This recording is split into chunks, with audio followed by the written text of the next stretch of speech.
A lot of people bust on Calvinism, and I'm not a Calvinist. I agree with a lot of the critiques. Putting that aside, though, I want to say whatever is wrong with Calvinism, I want to put this forward as a suggestion to people.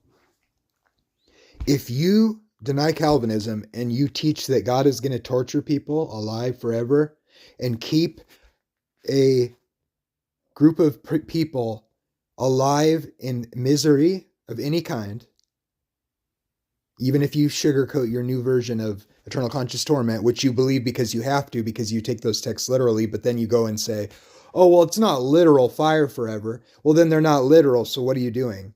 The Bible gives us a picture of what the fate of the wicked is, and it's utter destruction, which is the only philosophically tenable position.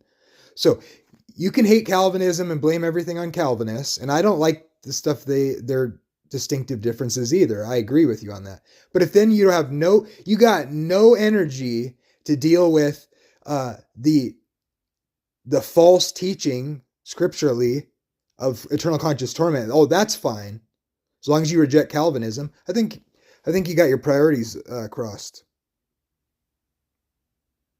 Any damage about God through Calvinism is moot if the people who reject Calvinism go on to say God is going to keep people in opposition to his will forever. I know lots of Calvinists that don't believe in eternal conscious torment.